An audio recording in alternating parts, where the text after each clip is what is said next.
Some days in history you do not forget. Not because of what was built, but because of what was lost. The United States military has fought in some of the most brutal conflicts in the history of human warfare. And on certain days, the losses were so catastrophic, so overwhelming, that the numbers alone are almost impossible to process. Today, we are going to talk about the deadliest days in American military history, not to glorify war, not to celebrate violence, but to understand the true cost of the decisions made by nations and the price paid by the men on the ground. Let us start with a number. On the single deadliest day in American military history, more than 3,500 soldiers were killed in one day. Not 1 month, not one campaign, one day. To put that in perspective, that is more than the number of people who died on September 11, 2001. More deaths than some entire wars, all in a single sunrise to sunset. That day was September 17, 1862, the Battle of Antietam. The Civil War was already one of the bloodiest conflicts the world had ever seen. Brother fighting brother, American fighting American. The same language, the same flag until recently, the same blood. By September of 1862, the war had already been going on for over a year, and Confederate General Robert E. Lee made a bold and dangerous decision. He took his army north, into Union territory, into Maryland. It was a gamble, and Union General George McClellan moved to stop him. They met near a small creek called Antietam. On the morning of September 17th, both armies lined up, and the fighting began. What followed was 12 hours of some of the most savage combat ever recorded on American soil. The cornfield changed hands 15 times in a single morning. 15 times. Soldiers advanced, soldiers fell, soldiers retreated, and then did it all again. A road called Sunken Road became so filled with Confederate bodies that historians renamed it forever. They called it Bloody Lane. By the end of the day, 23,000 men were killed, wounded, or missing. 3,500 dead in a single day. The creek ran red, the fields were unrecognizable, and the war was not even close to over. But Antietam was not the only day that broke records and hearts. Move forward 82 years to the beaches of Normandy, France, June 6, 1944, D-Day. By 1944, Nazi Germany had occupied most of Western Europe. The Allied forces had been planning for months, possibly the most complex military operation ever attempted in human history. 156,000 troops would land on 5 beaches in a single day. The goal was to break through the German defenses and begin the liberation of Europe. But the Germans knew an invasion was coming. They just did not know exactly where. On the morning of June 6th, American soldiers landed on 2 beaches, Utah and Omaha. Utah went relatively as planned. Omaha did not. Omaha Beach was a nightmare. The terrain was brutal, high cliffs, open sand, German machine gun positions looking directly down at every inch of the beach. The first waves of American soldiers stepped off their landing crafts and into immediate chaos. Some boats landed in the wrong positions. Some soldiers drowned before they reached the shore, weighed down by their equipment. Those who made it to the beach had almost nowhere to hide. German fire came from every direction. Men fell within seconds of landing. Officers were killed before they could give orders.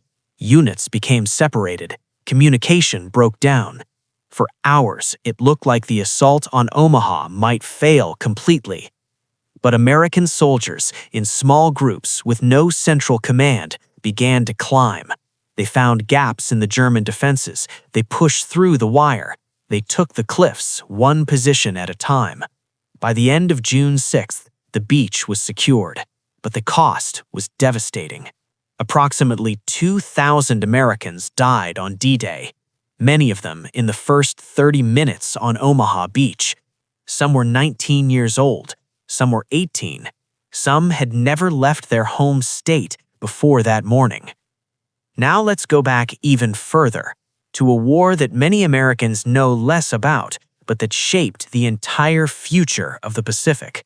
The Battle of Iwo Jima, February 1945. Iwo Jima is a small, volcanic island in the Pacific Ocean. It had almost no civilian population, but it had something the American military needed desperately: airfields, close enough to Japan to support bombing missions.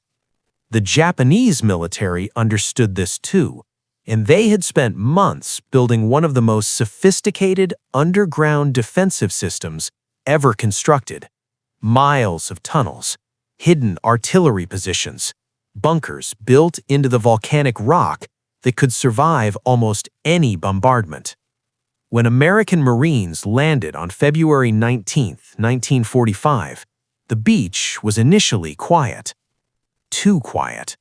The Japanese commander had ordered his men to let the Americans land, to let them come ashore, and then open fire from every direction.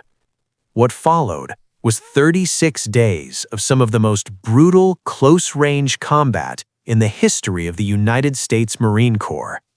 The Japanese fought from underground. They could not be bombed out. They could not be shelled out. Every tunnel had to be cleared by hand, room by room, position by position.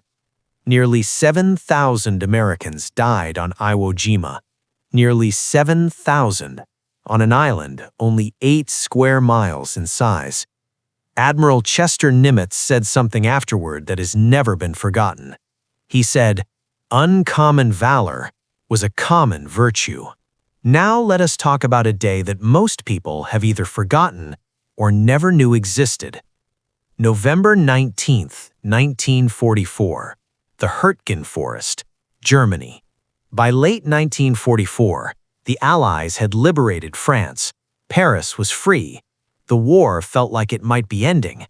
But between the Allied forces and Germany sat a forest, dense, dark, stretching across the German-Belgian border.